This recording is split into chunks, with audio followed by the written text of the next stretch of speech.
Chào mừng các bạn đã quay trở lại với đại lý phụ kiện, đại lý phân phối của hãng Lai Ninh.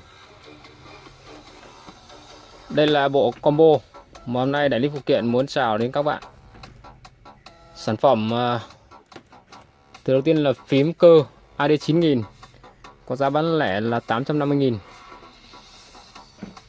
Các bạn, từ thứ hai là tai nghe Lai Ninh ADZ03, giá bán lẻ là 370.000. Và một chuột Lai Ninh G689S, giá bán lẻ là 250.000. Các bạn mua combo thì hãy gọi trực tiếp qua số 0944 730 để có giá min nhất cho các bạn.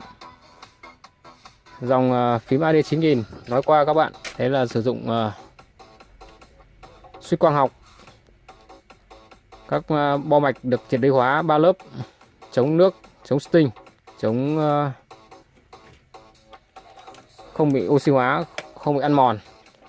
Bề mặt kim loại, chống giật, chống không tĩnh điện, các bạn thoải mái. Chống tàn thuốc. Hàng bảo hành 2 năm, đổi mới trong vòng 6 tháng.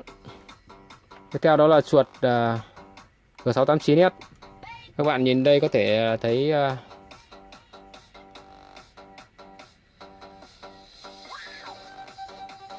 sáu mức tùy chỉnh DPI lên đến 4000. Vâng, hàng rất chất lượng với chip Avago sensor A3050. Phiên bản có rất nhiều kiểu dáng LED. Còn đây là chất lượng của chiếc ADZ03. Hỗ trợ âm thanh 7.1, kiểu dáng thể thao Sport, cổng kết nối USB, mic dài,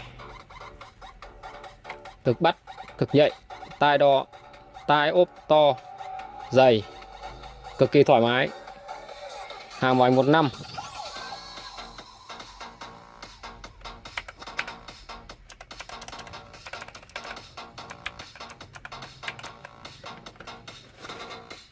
AD9000 các bạn có thể sử dụng với rất nhiều chế độ LED, RGB.